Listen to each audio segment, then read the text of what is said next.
What's up? So today's video I'm going to be taking you through one of my sessions that I do during the week. The title, what the video will be revolved around is, should your training split change when you are cutting or bulking? Not sure what I'm going to title that yet, but I'm going to take you through a workout and I'm going to talk about it after, because it's hard enough to get a good session in while filming with the camera, so I'm not going to throw talking in on top of that. And plus, if I do it afterwards, I have the pleasure of taking Keane, you can't see him but he's here, I have the pleasure of taking Keane out and discussing the topic with me. So I'm going to go through my session, do everything I do, and then talk about it after.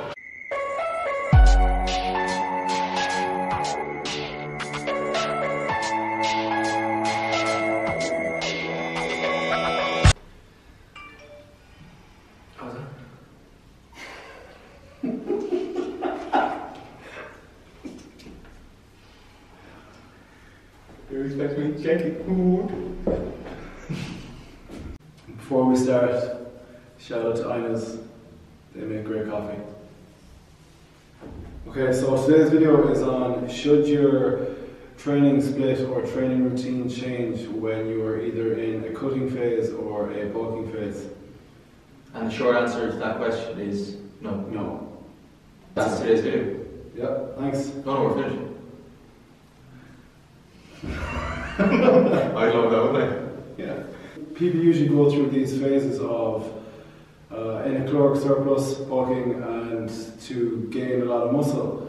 Then it comes to the point where they want to lose body fat, and then some are of the opinion that you need to change your routine, your weight training routine completely, and that's probably the worst thing you could do, because the way you trained to get in shape, to put on that muscle, is the way you should continue to train in calorie deficit. You should train the exact same way. Yeah, well, think about it like this. You've gotten progressively stronger as you were bulking, so you were increasing the load, I'm sure, as you were training throughout, let's say, whatever 12-week period, 24-week period. So the goal was to increase your strength. So if you're going into a cutting phase or a calorie deficit, is it not just counterproductive if you stop chasing the goal of continuing to get stronger, or at least maintaining your strength? Because you're not giving your body any reason to hold on to the muscle. So pair lifting, we'll say, lighter while you're in a calorie deficit with a calorie deficit and with cardio. You pair all those three things together, and that is a recipe for losing muscle mass, and for not retaining or holding on to muscle. Because remember, what is the goal? What is the number one goal when you're trying to get leaner? What's the number one goal when you're trying to get leaner? Lose body fat. Okay, right answer. What's the secondary goal? Hold on to all the muscle. Exactly, retain as much muscle as possible. And I'm an example of that. I remember my first show, Your first physique show? Yeah. My first show, for Miami Pro, my training routines, as I got deeper and deeper into that, oh my god, I just switched everything up to 20, 25 reps. I chased the pump. But what would you attribute that to? What would you attribute that to? Why did you, back then, it was because you didn't know any better, or was it because that's what you were getting told to do? Like, why was that? Because I didn't know any better. Okay. Just lack of knowledge, didn't know any better. Just in your own, because I see, in your own head you think, do way more reps, and the way to do more reps is I'll have to decrease the load a bit so I can do that, and you'll get leaner, which is the worst thing you could do. My physique, I looked like a bit like just a very good shape marathon runner. That's probably a bit extreme. You still looked like it. Oh no, come on, I look good, but I didn't look as good as I didn't look big and full. No. I had that stringy kind of pissy look in my muscles, and I wasn't sure. I thought that was just from diet. It's not from the diet at all. If you train hard, train heavy creates that thick, dense muscle that you want. So if you keep doing that while dieting, you're gonna look fantastic then when you do lose body fat. Yeah, I guess if I was to actually talk about the reverse of that, because last year for me, my training style was very much built, especially in the cutting phase, the competition prep phase, it was very much centered around high intensity. So I was, which high intensity just means that you are if I'm to say it simply, you're lifting heavy for whatever like rep scheme you're doing. So like you're working off a high percentage of your 1 rep max. But just my point was that when I was coming to the depths of my competition reps, when I was like 3-4 weeks out, I was still putting on like heavy weight relative to me and lifting that weight for like a lot of reps. So for example, like, I remember I hit a personal best in my prep last year. It was like 100 kg back squat for like 22 reps, whereas you know it would have been very easy for me at that stage, you know, in a calorie deficit, energy was low, and all that kind of stuff, to just go in and slap maybe 80 on the bar and say, okay, I'm going to do 80 kg for 15 reps or 20 reps. But instead, I increased the intensity, so I went to like what was very heavy for me at the time, and still did high reps. So there is a difference. You can still do high reps if they're part of your program, but you need to keep the intensity high. So you need to keep the load high, heavy, like for that. Because you were doing high reps, but you were doing like lightweight. So I suppose it's important enough differentiation to make like. And I think what a lot of people don't understand as well is when you are weight training, you're creating adaptations. So you've been doing a program and your body is now adapted to the movements, and now you're progressing. It takes a certain time for a body to adapt to a movement and then to start progressing then. So you've been progressing on that movement. Then if you were to go into a cutting phase and switch everything up, it's a new stimulus. Your body has to take time to adapt to that again. So how can you know if you're like progressively overloading? And progressive overload while cutting is progressively overloading is super important all the time, regardless of cutting or bulking. But if you're changing your exercises, how do you truly know if you are progressively overloading by doing that? You don't. It's like it's probably. Would you agree? Yeah, definitely. It's interesting that you talk about progressive overload. Because that seminar that I was at last year, there was a good bit of talk about progressive overload and progressive overload versus exercise execution. So which one is more important for building muscle? It was centered around, and the consensus that the educator that was teaching us kind of came to was it's like 60-40. So it's just interesting. 60% exercise execution, 40% progressive overload. Okay. Came to that conclusion. Yeah, it's interesting though, because like we're always playing in our own heads as well, thinking like, okay, should I be progressively overloading here? No, mainly what we mean by progressive overload a lot of the time. Now there's a lot of different ways you can overload, but we're referring to a lot of the time it's just adding a little bit extra to the bar, weight-wise, or it could be using the same weight but doing extra reps. Okay, they're like two of the most simplest forms. But sometimes that can come at the cost of the exercise execution, so the way you perform the exercise, breaking down. So it's interesting.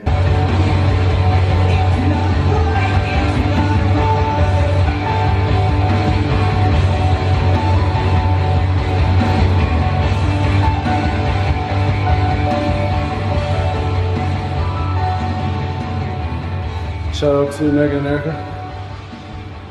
T-shirt. I think actually coming into the last couple of weeks of a diet when energy is low, you're not feeling great, still trying to progress, okay, it's great, but even if your execution with the same weight, if you executed an exercise with that same weight, or even your execution got a little bit better, that would be a way of still like progressing for me as well. Yeah. Did you get me? So exactly. So as you're getting less energy.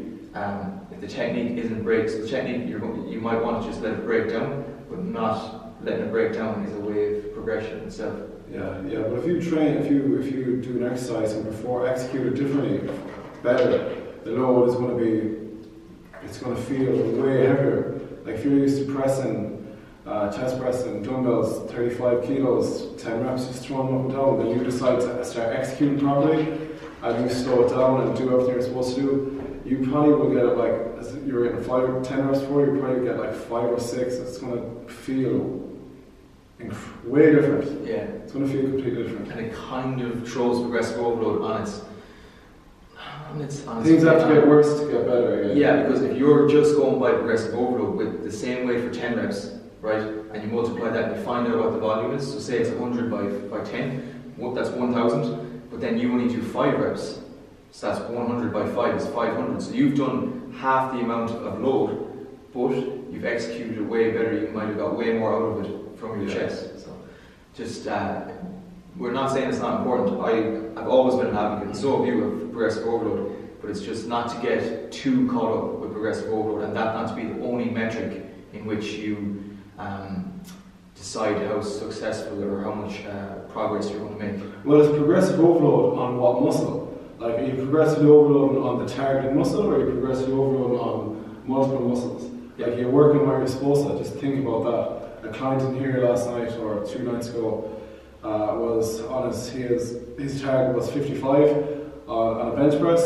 I looked at him doing it, I fixed a few things, made him execute it better. He couldn't do 55, he had to bring it back down 10 less kilos. But it's now targeting the target muscle. His chest was pumped after 3 reps, as opposed to trying to do feeling your chest pumped after 3 sets of fucking 10. You should feel the target muscle straight away. Yeah, so I suppose the take-home point from that is just hire Dave as your coach. Yeah. And you feel your chest. Okay, so now we'll move on a bit. You can't say that nothing changes when going from a bulking phase to a cutting phase. So things do change. So we'll discuss those now. What potentially could change? For me, anyways, as an example, you could lower your volume, and this could go 2 ways. You can lower your volume, or you can increase it. I'll let him take the next part. I'll talk about lowering volume. You can lower your volume in the sense that... just quickly say what the lowering the volume means, just quickly. Lowering the volume, like the total amount of work you're doing. So like just tapering back the amount of sets you're doing, tapering back the amount of reps you're doing. Still keeping weight, the intensity, the weight of your exercise is the exact same, but just taper back the amount of... Yeah, so if you do 24 sets in the whole session for whatever that body part or body parts were, he may taper that back to 20 sets or 18 sets or whatever you decide to do. And my reasons for that is just because you don't have the same amount of energy as you would have in a surplus of calories, and your recovery wouldn't be as good. And I'm noticing that now myself already. My recovery isn't what it was. So in my program, I was going up to some weeks 4 or 5 sets. In the last just over a month, I've been like just keeping to 3 sets and everything, not going to 4 sets, because there's certain times where it's really good to push the envelope. Yeah, push the envelope. Yeah. Okay. I like it. Push the envelope, and when you have a lot of calories going in, recovery is great, everything's sweet. So right now for me, recovery is not great. So I'm kind of just still trying to progress, but mostly I'm just trying to maintain my strength levels of what they are now. I know it's unrealistic of me to try and get stronger in certain exercises. I'm going to pose a question to you. So why do you keep the intensity the same? So you explained why you're lowering volume, which it was an adequate reason, but why do you keep intensity high? What's the main reason for that? To retain the muscle. Exactly. That's important though. Yeah. To state that, because we already said it already, but now you see it working out here as an example in like someone who's actually going through it now himself, and he's saying that and I see you training as well. You're not bitching out. You're not being like, okay, I'm feeling a bit fucked today. This is what happens. I see it all the time. I'm feeling a bit fucked today. The energy's not great. Calories came down a bit. Whatever. I didn't get a fucking great sleep last night. All the excuses in the world. Mm-hmm. And the easiest thing to do when you come in is just to be like, right, I'm supposed to be doing this today for fucking 5 reps. I'm not feeling great. I'm just going to go a little bit lower and just get through it. Now, to be fair, you haven't been doing that. You've been keeping the load, the intensity high, but you've been lowering the volume slightly, but you've still been keeping the intensity high, and that is why you still look like you lift. You still holding onto your muscle. Yeah, I'm still looking pretty full. Yeah, it's so important though. I just want to say, I see people doing it all the fucking time. Yeah, I think you're going into that mentality, which I actually want to leave that. I want to touch on that last. Yeah. That's the most important. I might be doing one of my videos on that. Yeah, cool. That's probably the most important point of all these points, but we'll go into that last. Right now we're talking about like things that you could potentially do when cutting. So reducing volume was one. You want to actually talk about just quick, you could go the other way and say, okay, I would say this would be more relevant at the start of a cutting phase. So not so much. See, Dave is kind of like, he's not in the depths, but he's coming to the end of his cutting phase. So what he was saying about lowering volume makes total sense. But just think of it like this: you're at the start of your cutting phase, and we'll just say, for example, you don't want to eat less food right now, or your food has been lowered, so you don't want to put that down anymore. You haven't started doing cardio, or you don't want to start doing cardio yet. Another factor you could play around with would be to increase your expenditure of calories. So how many calories you're burning would be simply to increase the overall volume of your training. So instead of doing, if you had been doing 20 sets in a workout, you can increase that to 24 sets or 28 sets. So that increase in volume is going to increase your calorie expenditure, which is obviously one of the goals of a cutting phase. Yeah, so now it is going to increase calorie expenditure, but a weight training session doesn't burn as many calories as people think. No, that's true. I've known that since I actually got this Fitbit. Yeah. And then so when you're the main thing you should be focused on in a calorie deficit, like the main manipulations should come from diet and cardio. So we'll talk about cardio next. Just another point on that actually as well, with increasing the volume. Don't let that come at the expense as well of not being able to still keep intensity high and be able to still make progress with your strength. Oh yeah, because that's when it can really fuck you up. Yeah. If you try and push more volume, but then you can't lift the same amount of weight. You're feel like you're training to failure, which is training to failure as well. Especially in a deficit, is probably one of the worst things you could do, because you're trying, like, with a calorie deficit, you really are trying to manage your fatigue as best you can. And training to failure will just fucking zap your central nervous system and have you feeling just like not great, not ideal really. Yeah, definitely. Even though I've done it, but yeah, so you have to just think with that you're increasing your volume in sessions at the cost of what? We've been talking a lot, so it's cardio. In my opinion, cardio diet, that's the way you manipulate your calorie expenditure the most. It should come from your diet and cardio, so that cardio, low intensity, steady state cardio, so just walking, nothing that's too taxing on the body. Just for the reason again that recovery, high intensity cardio will just have you feeling fucked, and again just pounding your central nervous system, depending on what you're doing and depending on how hard you're going at it, but steady state. Yeah, more often than not, like low intensity steady state in a calorie deficit is probably a better option, because like Dave said, it's less impactful on your joints and on your whole body. It's also as well, it's a lot easier to recover from. Now it's not to say because again from personal experience, like I have done HIIT in a calorie deficit, and like you're able to do it. Like the body does take a bit more of a hit. Excuse the pun. But the thing about HIIT is you do actually burn more calories while doing HIIT in the shorter in like if you were to do HIIT and LIST at the same amount of time, like say you did 15 minutes of each, you'd burn more calories doing the HIIT, but you have to ask yourself the question of at what cost does those extra calories come at. For me right now, actually, I'm doing HIIT 2 sessions in 8 days, and it's not really impacting my recovery too much. Now, as I come closer to the show, like 3-4 weeks out, I'd imagine that when my calories are lower, that it will impact me a lot more. But for now, it's not impacting my recovery too much, so it's still in there. It's just it's just another tool for increasing expenditure. Yeah. But I think LIST most of the time is the better option. Safe option. Yeah, safe option. Yeah. With LIST as well, like you can include with LIST, you can use Fitbit or your phone to track steps, which is my favorite metric for cardio in a calorie deficit for reasons I've discussed before in previous videos.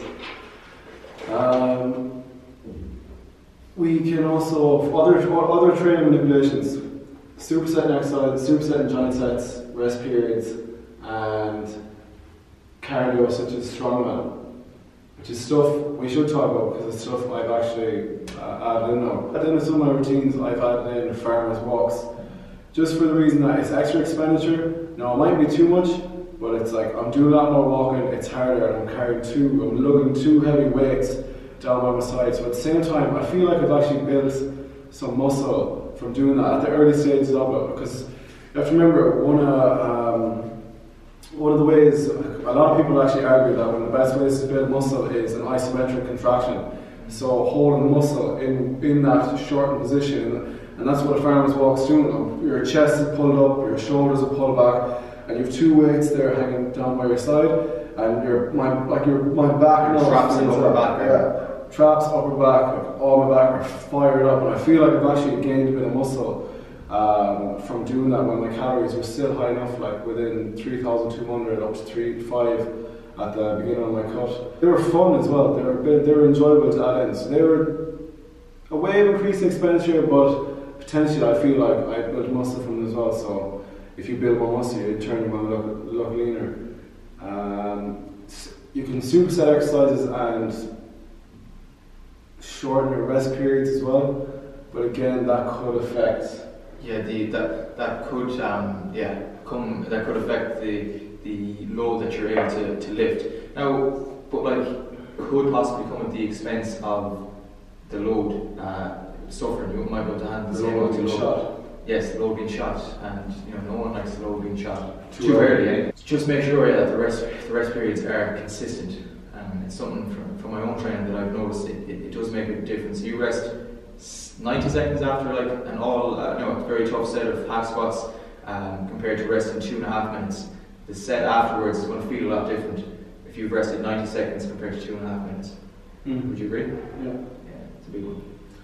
Yeah, so I don't think the two of us actually thought we were going to go into as much depth as we just went into there. Yeah. But there's a lot of good points in there. With my own training now, this is probably a bit hypocritical. I have changed only a few exercises now. My workout split that I've been running since January. Was a boy. since January. So 6 months now. It's still the same, but I've traded up a few exercises. So what I've done is my bench press, I've gotten rid of it because, which may or may not have been the right or wrong thing to do. I got rid of it because shit was getting heavy. I've never been as strong as I am lately. And my rep ranges were low, but I was getting niggles in like shoulders and wrists. And to be honest, I knew I was coming towards like a cut, so I was like, it's just not worth getting injured. So I traded that out for like an incline barbell press, brought down the weight, and I've started progressing over on the incline barbell press now. With the exact same execution. Yeah, and my squats, my barbell squats, I was getting niggles as well. All I've done was taken the reps. I've just increased the reps, but my intensity, I'm still very strong in what I'm lifting. So just this week, I was barbell squatting 127.5 for 3 sets of 8, as opposed to before in my bulking phase, it was 127.5. I think I was going for like 3 sets of 5. So I've actually gotten a lot stronger, and that's with like no shoes, no belt, no socks even. So the togs will have to stay intact. Okay. Gym, we're not that type of gym. We're not that liberal. Yeah. Yet. But they're just things I've changed just so I don't get injured. Everything else has pretty much stayed the same. But yeah. Yeah, I think that's obviously Dave found a split for him that works. Like it's been working. Like his physique and his strength levels are testament to that. So he's found a workout routine, or a split, should I say, that's worked for him. Now, sometimes I think someone's like, obviously there's people out there and they're constantly changing and chopping and changing. They're not giving themselves enough time to make progress. So that's a trap that people fall into usually. Now, the other thing I was going to say though, I think it is a bit of a psychological thing though, or it depends on the person. I just know some people they couldn't stick at the same program for like 6 months straight. They'd have to change different variables. Me personally, it doesn't really matter about me personally, but I know some people just can't. So you need to take that into consideration. Now, the changes could be that's not to say that like there's no need to be changing things up dramatically. It could just be 1 or 2 exercises. It could be or it could be just a rep range. Yeah, a rep range. It could be the incline of a bench on the same exercise. Yeah. You know, something a small manipulation, a hand grip on a bicep curl. Yeah. Which I've definitely done. Throughout 6 months, I've definitely changed a few minor things, but that's been it. Yeah. But the idea is the main body of your training has remained the same. Yeah. And it hasn't changed throughout the bulking phase or the cutting phase. Yeah. So, to sum up this video, because we've gone on, but there's definitely things that you've hopefully learned and pulled from that. Yeah. We actually have these kind of discussions ourselves, and we don't usually video them, and we could talk a lot more about this kind of stuff, because like I know some of our videos like can be like, no, we get across some of our content quite it may be entertaining sometimes, but we actually we've been doing we do live this and breathe this side of things as well. Like we do it fucking every day, and we still love it and we're obsessed with it. It's actually nice to talk about it in front of camera.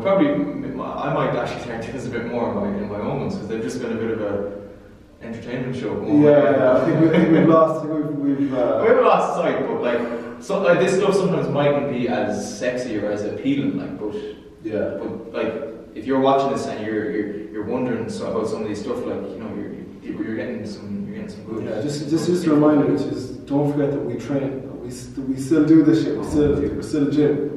We do more than ever. We're always doing So, main points to take away: should your training split change when you are in a deficit as opposed to when you're bulking? No. You should still strive to get stronger. At the very least, maintain. Yeah, stronger. At very least, maintain. Ways of doing that is just managing your fatigue. So maybe lowering volume of exercises. What else? Cardio. Keep it probably for a safe bet. Just to keep it low intensity. Yeah, and I just want to say one thing about cardio again.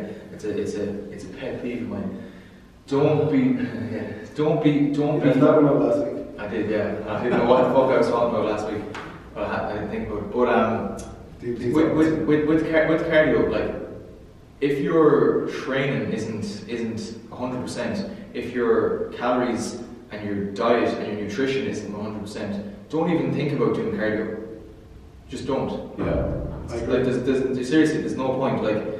A pet peeve, would you say, is clients asking when can they start doing cardio and they haven't nailed training or nutrition yet. It bothers me. Asking about cardio, it's they think, dude, I start cardio, that's it, I get lean. No, you're seeing people, maybe you're seeing me, maybe you're seeing Dave, maybe you're seeing Kev, because all three of us may have seen us on the treadmill. We are getting every other, and not just calories and macros and training, we're getting all other aspects as well, like sleep, recovery. We're nailing all them things first, and then on top of that comes cardio. Don't think that by doing cardio you're going to get lean. It just doesn't work like that. There needs to be consistency within every other aspect, and there also needs to be consistency as well within when you do start doing cardio.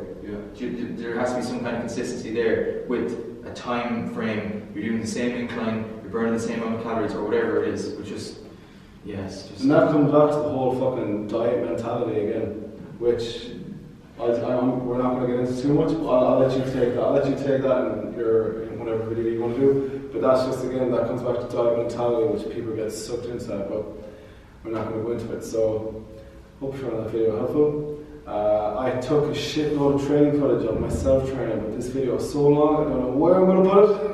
Maybe put some of the training footage over. Potentially, I can put the training footage over this. I thought we're probably not even looking at whatever.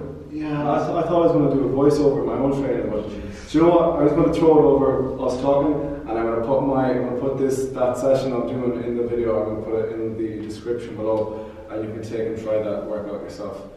Hope you enjoyed that. Yeah, we enjoyed doing it. We out ya. Oh yeah, I like to go train legs and shit, man. We leave that up.